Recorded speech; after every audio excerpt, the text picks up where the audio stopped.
You're listening to PetLifeRadio.com. Got questions about your hound's health? Need the facts on Fido's fitness or food? You want to unleash your pup's potential? Well, you've come to the right place because it's time to win with dogs. Here, we learn how easy it is to naturally improve the lives of our furry friends. So sit, stay, and get ready to win with dogs. With me, Raquel Wynn. Hello, listeners. You're listening to Pet Life Radio. Thanks for tuning in to my show, Win with Dogs. I'm your host, Raquel, and today I'm super excited about our topic. We are talking, of course, about dogs and their ability to help us get healthy, which is something true to my heart that I try to convey to all my human clients as well. On today's show, we're going to be joined by Dr. Dawn Marcus, who's the author of numerous books and studies, and she's a neurologist and professor at the University of Pittsburgh. She usually was working with chronic pain, or she normally works with chronic pain in patients, and she kind of decided to write a book called Fit as Fido that teaches humans how to follow their dog's lead to a healthier life. So Dawn is a proponent of eating, playing, sleeping, and socializing like a dog, as am I. So I can't wait to get talking with her about this fabulous, fabulous book. I also want to talk to her a little bit about her work she's done with chronic pain and kind of how she came to form her perspective of health. I think that'll be fascinating. But first, we need to take a break. We will be right back, and we will talk Fit as Fido with Dr. Dawn Marcus. Don't go away. Hey, don't you go anywhere. We'll be right back to Win with Dogs right after this quick water break.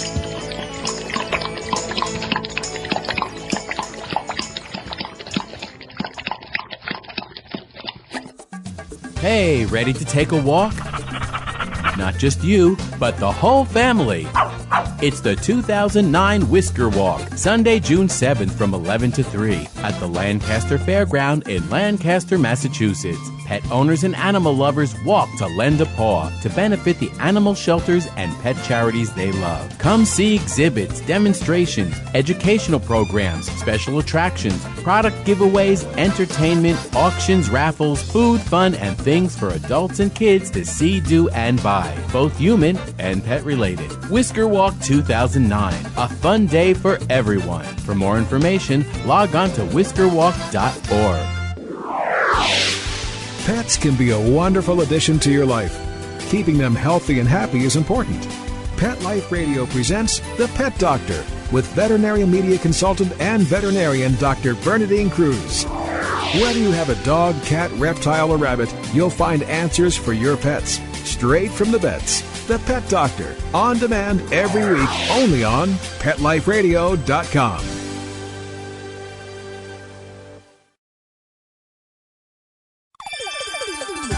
Let's Talk Pets on PetLifeRadio.com.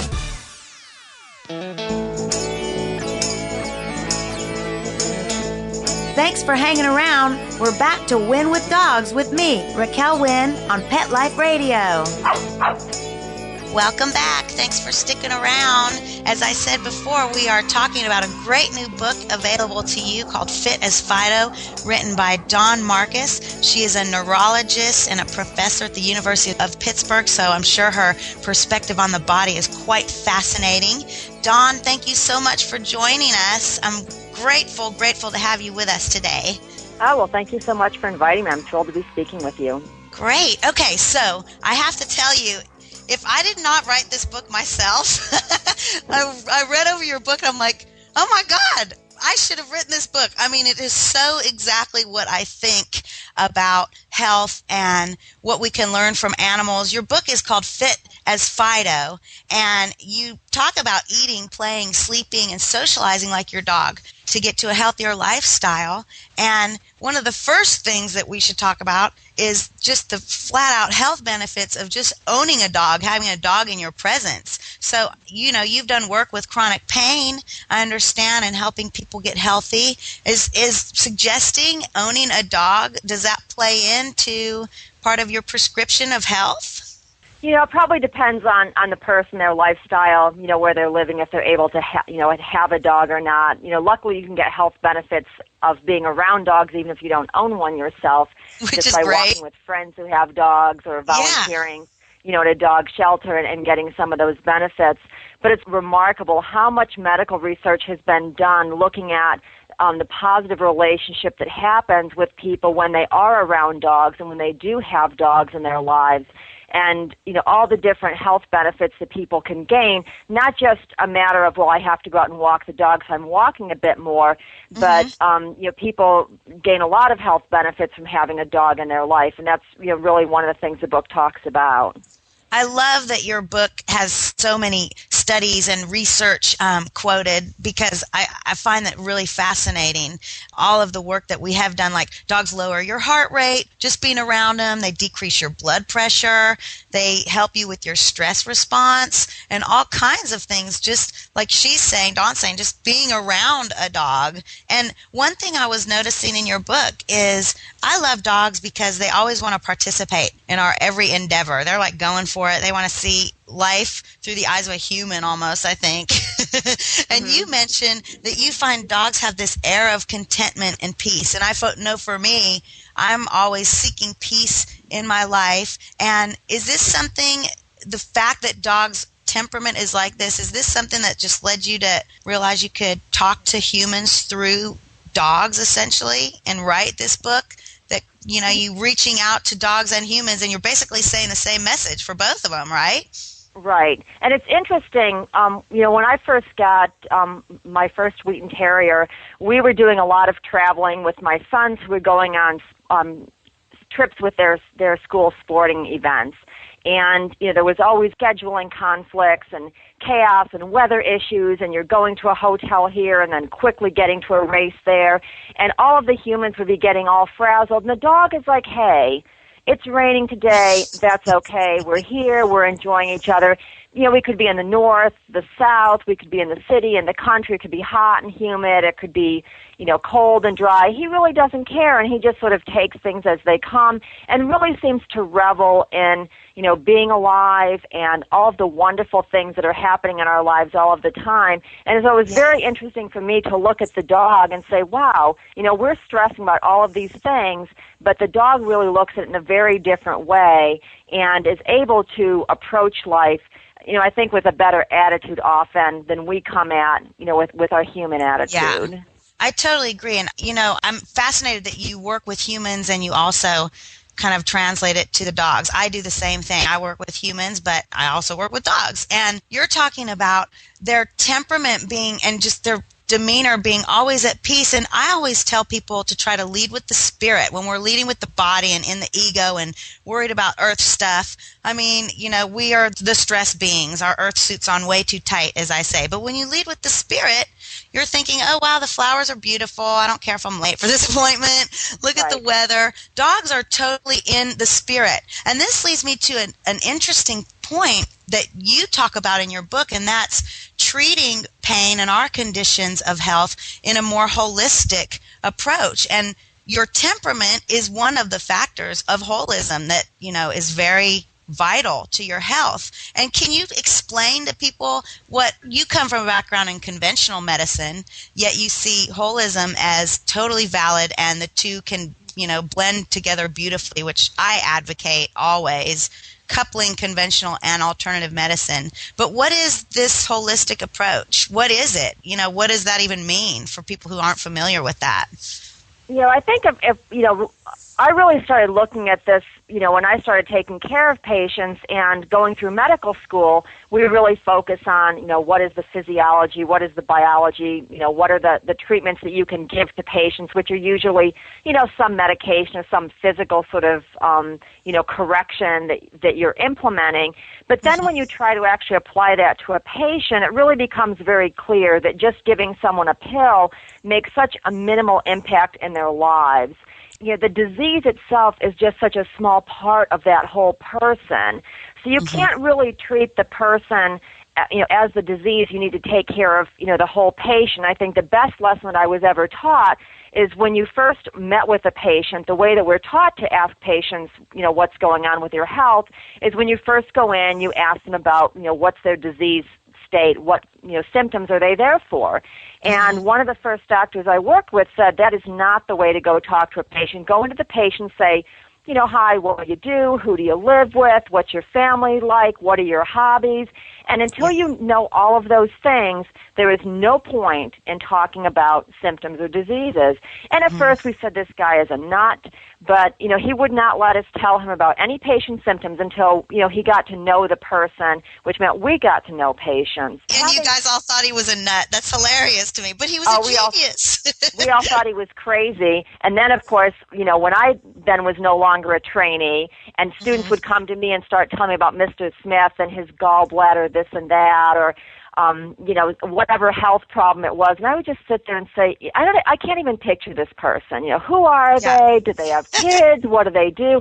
And I would get the rolling of the eyes of, the junior people as well. And I think that's really, what a dog does. When the dog comes to meet the person, they don't really care, about specific symptoms or disease conditions. They just want to sort of meet and know the whole you. And they're so fascinated by everything about you.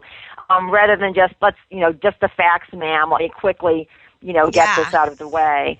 That's true. It's just, I think, in treating patients, in order for them to get better, if you give the pill, you may get a teeny-weeny improvement. But if you can really look at, okay, we need to see what's going on in your home, what's going on in your life, what's going on with your kids, how are you sleeping, how are you all eating, what are you doing for exercise, then you can really make big impacts in people's lives. And those are the impacts that are really going to move them toward better health rather than, well, let's just up the dose of your blood pressure medication, which does, very, very little for people. Yeah, totally. And I in my book, I talk a lot about, keeping up with your dog's health, and the same, like you're saying, applies with human health. Unfortunately, in our culture, we kind of want a quick fix, and, popping a pill and just avoiding taking accountability is really attractive. But as you're saying, use your dog to help you break those patterns. I mean, look at how your dog is living, and actually you can tell a lot about a human where they're at health-wise by the behavior of their dog. You know what I mean? So if you're not doing it great for your pup, he's going to act up. One of the favorite studies that I read talked about looking at obesity in dogs, which unfortunately mirrors human obesity, which is not a big surprise. And the researchers investigated what was it that was different about the dogs that became obese versus those who are not obese. And on one hand, those dogs are exercising less and eating more and all of that. But what they really found was that the dogs who became obese were the dogs that were treated like humans. And they called them the humanized dogs. So that when they were treated like, a little human person rather than being treated like a dog. And it's funny because we always think, if we treated them like a person, that's better. And so, what the book is all about is sort of taking the flip side of that and saying, how about if we treat ourselves like a dog, then we'll actually begin to have all of those healthy lifestyle habits that the dogs instinctively know and they need to do, and they do, and we avoid. So if we become less humanized in our behaviors, more dog-like, then we can actually become much healthier like those healthy dogs are. Yeah, and that's called anthropomorphism, when you assign human characteristics to something that is not. So we want to keep our dogs. And funny you should mention that, and I want to talk about eating like a dog. And it's funny because my husband and I are vegetarians, and we have dogs, and our dogs are eating a lot of great fresh vegetables. I cook them, but I know they need to eat meat, and their teeth, for one thing, when I give my dogs raw marrow bones to chew on, their teeth, it's not even an issue. So here you're right. We have to keep in mind that our dogs are in fact dogs, and what can we learn from them, which is what I love about your book. Let's talk about eating like a dog. And you mentioned obesity. We know that 1 in 5 dogs are obese in this country, and that's the main cause for, crippling orthopedic issues and arthritis and depression, etc. And eating like a dog, I love in your book you have stuff on portion control, having regular feeding times. You have great recipes in there. And one of the things I loved is you broke down, you had like almonds and you'll list their health benefit. Oatmeal, you'll list the health benefit. And I have a question for you. Do you think that dogs get the same health benefits from eating some foods like that, like oats and walnuts and blueberries and such? I don't know that that's ever actually been looked at. I would have to it has. To look at it and see. There's so many people, though. There's so many different views. You know what I mean? Some people Right. raw diet, cook for your dog. But, yeah, there are. But I'm curious what is that chapter? What's the main thing you want known about that chapter in your book? I think you covered a lot of the information that's in there. And again, I think if we take the idea of eating like a dog, one of the things that you'll notice a dog does is a dog does not eat as a stress reliever or when it's bored. And I now have 2 dogs, but when I just had the one, I would often just have food in his bowl for him, and he could eat whenever he wanted to eat. And if he would be bored, and I was spending too much time at the computer and, had missed a walk or something, he may go over to the food dish and sniff it, and then he'll walk away and looks for a toy to play with or comes over to sort of engage me to, come on, let's go out and walk. Whereas we humans tend to do the opposite. It's, we're sitting there, we're watching a really boring show on TV. So we could get up off the sofa and start exercising, but instead we'll say, well, I'm bored. Let me grab, a box of chocolates and just start sucking them down, which our dogs would never do that. They don't treat boredom. They don't treat stress, right, by, rummaging through the treat bag and grabbing all kinds of things. No, they don't. And, that's so true. Is I say to people all the time, it's consistency. And if you're tired, the catch-22 is exercise really relieves that boredom and gives you energy. So you've got to get past thinking, oh, I'm too tired to do it. I just want to sit here, and not do anything, because that is not good for your neurological system, doctor. Hey, what about water? How important is that for people? More important than food. Yeah, water is very important, and it's interesting. Most people tend to keep themselves fairly dehydrated, and I think some people do that because they think that's a good weight reduction method, which it clearly is not. And on one hand, we all know we should be drinking our 8 to 10 cups of water every day, which very few people, unfortunately, do. But with our dog, you would never think of just limiting his water. Well, I'll give him a dish of water in the morning, and if he drinks a few sips, I'm going to put it away, and he's not going to drink again until the end of the day, or don't drink because it's too close to bedtime, or all of those things. So dogs, I think we do a really good job about making sure that wherever they are, if we're outside in the summer, we make sure there's a big water dish outside that's always full of fresh water for the dog. But we'll be sitting outside, sweating, and not drinking. And if your dog's drinking outside, you probably need to be drinking too. I actually, in my little pocketbook, I'm not a big pocketbook lover, so it just has my driver's license, a couple credit cards, as a pouch for dog treats, and then I have a little collapsible water dish, that I keep in there for the dog. And so when we're out walking, I'll have the water bottle for myself, and then can fill up, the dish for the dog. And I actually have done a much better job making myself hydrated because, I feel guilty not having water for the dog. So I'll say, oh, I'm sure he's thirsty. Well, while he's drinking his portion, let me drink too. That way, at least I'm keeping myself better hydrated. Which I should have known about before, but hey, it's a long laundry list for our bodies, so just keep adding as we go. That's my motto. And water, a lot of times we feel hungry when we're really just thirsty, so that's a great weight loss tip. And also, food, you can live for weeks without food, but you can only live days without water. So water clearly is the most important thing. And also, Dawn, super funny, you said you feel guilty not having water for the dog, but you yourself can just let it go. And I think I've heard from vets and such that talking to the owners about their pets being obese, the owners start really kind of listening for themselves. It's almost like it's not quite so close. So you can make improvements because you have the middleman, your pup. Right. Well, that's fascinating. Okay, we need to take a quick break again, and then when we come back, I want to talk about playing like a dog and the importance of movement, which is so important. I cannot stress enough. I always say movement is what helps the body heal. Movement is the catalyst for healing. So stay there, and we're going to take a quick break. We'll be right back in just a second. Hey, don't you go anywhere. We'll be right back to Win with Dogs right after this quick water break.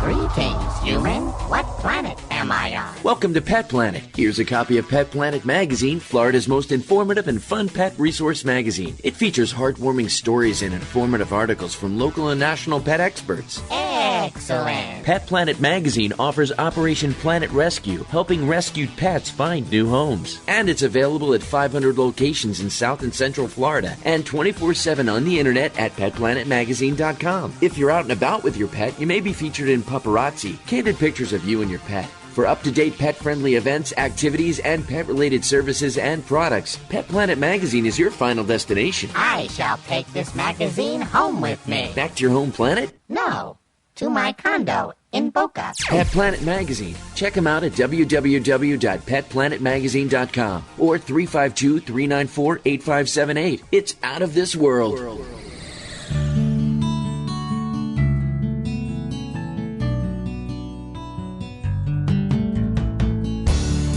When you're looking to add a pet into your life, consider adopting a homeless animal from your local shelter or rescue group. Whether you want a kitten, puppy, or a more mature pet, a purebred or a one-of-a-kind mixed breed, even a rabbit or hamster, your shelter has the best selection of animals anywhere, all screened for good health and behavior. PetLifeRadio.com presents Take Me Home with your host, Susan Daffron. Join us each week as we showcase wonderful pets, tell stories, and even throw some pet education into the mix. So get ready to find out why the pet adoption option can be a great way to add a furry companion into your life. Take Me Home every week on demand, only on PetLifeRadio.com.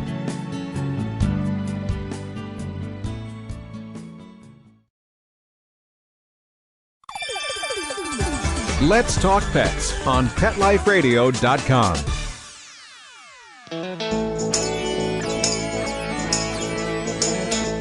Thanks for hanging around. We're back to Win with Dogs with me, Raquel Wynn, on Pet Life Radio. Thanks for staying with us. We're talking to Dawn Marcus, author of Fit as Fido, a fascinating new book available at Amazon.com, Barnes & Noble, or you can go on her websites. Dawn, what websites can people go to get your book? You can visit my website, which is www.fitasfido.com. You can also get it online through Amazon and Barnes & Noble. Okay, great. And so we've talked about eating like a dog, the importance of just staying hydrated, eating smaller portions, not eating when you're bored. In fact, go out for a walk instead. What about playing like a dog? What can we learn about and gain from playing like a dog? Yeah, it's interesting. You had mentioned before the break the importance of movement. And one of the early lectures that we had developed for our chronic pain patients talked about why it's so essential for them to move their joints and muscles and use the joints and muscles, and would talk about studies that show, when you don't move, you're actually not protecting yourself from injury, but you're making yourself more prone to injury, and people actually develop more pain problems. And for folks who don't have pain, if you've had a couple of days where you've had the flu or a stomach virus and you just lay in bed and haven't moved around, the couple of days later when you get up and try to move, it's so sore and stiff, and it really hurts to do that. So it's important for us to remember, the body was really designed for the muscles and joints to be used on a regular and consistent basis, and not doing that, leads to a whole host of health problems. Our dogs seem to sort of instinctively know that, They do. And do a great job about making sure that play is a really important part of their day. It's not an option, or maybe if there's nothing else to do, I might go out for a walk. It's just sort of expected that this is, a really important part of my day that needs to be, part of my owner's day too. Yeah, and, talking about pain in the body, and people always say, well, why is that? Why wouldn't my body let me move? And we know that the body overcorrects and overprotects. So whereas you will be restricted with inflammation and lack of range of motion at a site that your body is worried about, there might be pain there, your body is actually going to try to inhibit movement. But we know now, even getting knee replacements, hip replacements, any kind of surgery, they literally, the next day, you are rehabbing and moving that joint. So it's super important to move. And I'm going to interject my own book here and to stretch your dog and move your dog too, because a lot of people, unfortunately, do not get outside with their dogs enough. And I am not advocating this at all, but it's still possible to hydrate your dog's joints with simple range of motion techniques on that dog, but they definitely need to play. Are there tons of studies about people's health improving from, just a little bit of exercise? Isn't it like 2 30-minute walks a week, like lengthens your life by like a couple years? Something astounding like that. It's the consistency of it, is it not, versus the intensity of it? Yeah, it's actually interesting how little. It's actually interesting and frightening how little people actually exercise. In the U.S., they've done surveys to see, how much exercise do people do. And in an average week, only 1 in every 5 adults actually does exercise. The average person has about 5 hours of leisure time a day. They spend 2.5 hours watching TV and only about 15 minutes actually exercising. So it really is, a lot of time that could be done exercising. People really are not exercising. And I think part of it is people really think that in order to get good health benefits, you need to be in like an aerobics class or really, sweating up a storm. Yeah. And you need to commit, 45 minutes to an hour for a session. And then there's some really neat studies done that looked at, what are the benefits from even simple things like dog walking or walking in general. And one of my favorite studies divided 2 groups of sedentary women into exercises, and both of them were told they needed to exercise about 45 minutes for 5 days a week, and one group was told that they had to do all of the exercise in a single session, and the other group was told that they could not do a single session of exercise, but had to break it up into like 10 or 15-minute exercise segments. People who were doing the 10 or 15-minute segments actually ended up doing longer periods of exercise total than the ones doing the single 45-minute session. So to get health benefits from exercise or from walking, you really need to do about 30 minutes, 5 days a week, which is great if you have a dog because you can break that up into 3 10-minute walks one day. Another day you can go to the park and walk for half an hour or hike in the woods for half an hour with your dog. But you really don't have to condense it all into just a single, big exercise session where you're, ending up, I'm sweating to death and now I have to go and shower, etc. You can get good health benefits from, just walking the dog is just a great exercise, and the dog is such a good way to motivate you to, it's raining, do I really want to go out? Does Fluffy want to go? Well, Fluffy definitely does, so maybe Fluffy I'll go needs too. a raincoat and you need an umbrella and go for it. That's right. Oh, yes, we've always had little raincoats for my dog, and everyone always chuckles at the raincoat, but I love the picture of Wheatie in his raincoat in your book. It's so cute. Wheaten terriers have very unusual hair. It's like a little Swiffer that he just picks up any dirt that's in the vicinity. Yeah. So the raincoat is great because when he's out and it's raining, which it often is in Pittsburgh, the dirt and mud just adheres to his whole body. And the raincoat is actually a great way to keep him so he's mainly dirt-free and just, I just have to wash off his feet. So again, it's not a good excuse of, I don't want to go. I'll have to do a whole bath when we get home. Yeah. So the raincoats for you and your dog is always good. It's helpful. And I think dogs like to be out in weather. I like to be out in weather. Think of when you were younger and less concerned about getting wet. I mean, it was awesome fun to play in the rain, But I love that you're saying, I started as a personal trainer, so one of my challenges was getting people to do their cardio and to realize that, exercise, like you're saying, doesn't mean I can't talk, I'm sweating bullets, and it's hour-long endeavor. It could be simply moving 10 minutes, do some, go for a walk around the block, do some yoga poses, do anything, move. One of the guys I talk about in the book that could be a good cue of whether you're exercising enough or not, because on one hand you could go out for a walk but really get very little benefit from that because you're barely moving. Yeah. When you're out walking, if you're still able to chat, with your dog or with a friend, but you're not able to sing, then that's a good gauge that you're exercising at a high enough level to be getting health benefits.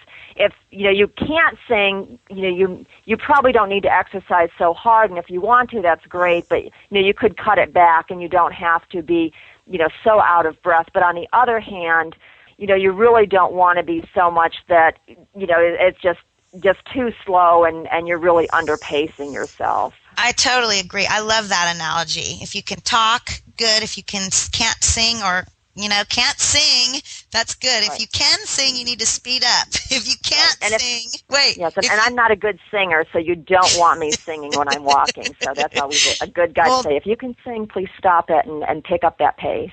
Yeah, and I also like to say, just break a sweat, because also what we're doing with any kind of movement is you're increasing your body's core temperature, which really kills a bunch of bad bacteria in the body. It's like inducing a little mini fever that really burns stuff up. So that's great. So I'm getting confused trying to tell this to people. So you don't want to be able to sing, but you want to be able to talk.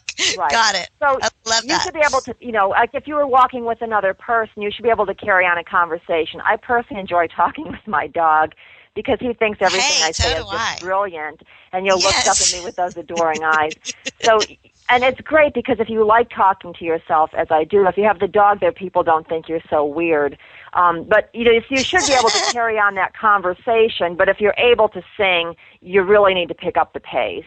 Cool. I love that idea. And if you hate to go faster, try throwing some intervals in. Jog for like 20 steps and then start walking again. Anything to just up your heart rate a little bit. Okay. Right. Last chapter or last little segment I'm going to talk about is sleeping like a dog. And before we totally get on this tangent, again, she says socializing like a dog is equally important as eating, playing, and sleeping. But I don't know if we're going to have enough time to get to all that. Okay. But let's talk about sleeping and the importance of rest. So important. And most of the time, people will never let themselves rest. I mean, if you're getting sick, sleep for a day. You're usually better. Right? Look at your dogs. How can we learn from them in the sleeping department? Yeah, we definitely underestimate the importance of sleep. And unfortunately, if you have poor sleep, your risk for a lot of medical conditions like obesity, diabetes, heart disease, infections, high blood pressure, and even migraine headaches increases. So having poor sleep does tend to make you much less healthy and much more prone to developing other health problems. Most people actually don't get enough sleep. For the average adult, you should be sleeping 7 to 9 hours a night, which when they've done national surveys, the average person sleeps about 6.5 hours a night. So most people are under that limit every single night.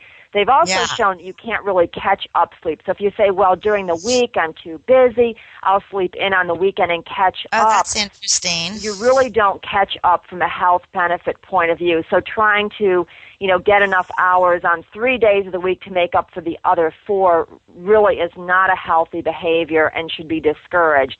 Now, what our dogs do if there's a sleep deficit is they take a nap in the afternoon. And you see people looking at the dog lying on the floor saying, oh, the lazy dog, it must be nice. Some of us have to work around here and you're just laying there. But actually, they've done research studies to see, is napping a good thing or not? And actually, just like your mother always told you to take a nap in the afternoon, there's actually a lot of medical science that shows that napping can really be good for your health and a really good way to fill in those sleep gaps if you're not able to schedule in that 7 to 9 hours of sleep at night. Yeah, that's super important. And my 92-year-old grandfather takes a nap every day. And he gets on the treadmill and walks like 5 minutes every night before he goes to bed, which is weird. But, hey. Actually doing some exercise before bed can be a great way to help get you ready for bed. A lot of times people will do like some relaxation techniques and some stretching exercises before bed. And it's a really nice way to sort of wind down, get your brain thinking about other things, even, something like a little bit of walking, like even taking the dog out for a walk, is a nice way to just sort of divorce yourself from all the stresses of the day and say, okay, I'm now getting ready for bed. This is an important part of the day. I'm not wasting time by sleeping. And so clearly, he's found good things to do. They've actually done a study that showed that by taking a half an hour nap in the afternoon, you can decrease your risk of dying from heart disease by about 37%. So clearly, there's a lot of good health benefits from napping, and I think part of the reason napping is so important is because we're really not doing a good job making sure we're getting enough sleep on a daily basis by scheduling enough sleep at nighttime. Yeah, so just getting a little break in the middle of the day is a great de-stressor for sure. Right. Absolutely. So, okay, in lieu of Ambien, for those who say they cannot sleep, are there any other things that you can do naturally to kind of make sure that your sleep isn't disturbed or just to get you in some good sleep? Yeah, there are a lot of healthy things that one can do to improve sleep. It's important, like your dog, that you set up a nice sleeping den. The bedroom should, have a nice, firm, comfy mattress for you and really be used for sleeping and for, spending time with your significant other, and that's really it. There shouldn't be the TV in there or other distractions to really keep you from sleeping. Even the LED lights, they say on alarm clocks, that can even trigger the brain to wake up, that light, even with your eyelids closed. So she's right. We shouldn't have lots of electronic-y stuff going on in the bedroom at all. Continue. Sorry to interrupt. Right. The other thing which I was going to mention, is a perfect segue into that, is with lighting. And I do a lot of camping and backpacking. And when my kids were little, they would be out camping and backpacking with us. And when it would start to get dark, they'd always say, "Oh, what time it is?" And we'd say, "Oh, it's midnight." And they'd say, "Oh, I guess it's time for bed." And it could be 6 o'clock, 7 o'clock, but it would be dark, and you would feel tired. You would go to bed, you would sleep, and then the sun would come up in the morning, you would get up. And it's very easy to get on a good sleeping schedule when you're out camping because you have that, nighttime that's letting your body know it's sleeping time. In our homes, unfortunately, we tend to have lots of bright lights on up until it's time to go to bed. So it's bright lights, oh, suddenly I'm supposed to be asleep. So what can be real helpful is about an hour or an hour and a half before you plan to go to sleep, start dimming the lights in the house so that your body gets a sense of, oh, I need to be getting ready for sleep. My brain needs to be winding down. Sleep should be starting. And then by the same token, when the morning comes, if you're able to keep your room dark and then about half an hour before you expect to get up, rather than just having the alarm clock blaring to get you out of bed, if you're able to set a timer so that your lights are able to slowly start coming up so that you're waking up and again, your body is sensing that the environment's changing. It's time to start getting ready to rise and start your day. And that way it can be easier for you to get into a good sleep pattern because you're using, your body's natural way of identifying is it sleep time or is it rise time, rather than looking at the clock and saying, oh, it's 10 o'clock, let me turn these bright lights off, and suddenly I'm supposed to be ready for sleep. Yeah, totally. And being on a diurnal schedule where you're awake with the sun and sleeping in night is actually the healthiest physiological cycle to be in. So we definitely want to pay attention to that. So unfortunately, we are out of time. I mean, we could talk for hours longer. As I said, I wish I wrote this book. It's everything I tell people all the time. So thank you, Dawn. Well, I'm glad I beat you to the punch. I know. Hey, plenty more to write about, trust me. But I'm so glad that you took time out to talk with us. And for those of you out there who want to boost in your own health life, Fit as Fido is a great book to help you get prompted into a healthy lifestyle. It'll also improve your pet-parent bond. And like I said, we just are trying to get knowledge and get as many tools in our health tool belt as we can. So this is another great addition. We thank Thank you so much, Dawn, for being with us. And for all you listening, thank you for listening to Pet Life Radio. I'm Raquel. Thank you, Mark, for having me sound fabulous. And I say, go win with dogs. Thanks. Until next time, have a great day. Exercise, nutrition, interaction, and love make for one healthy, happy hound.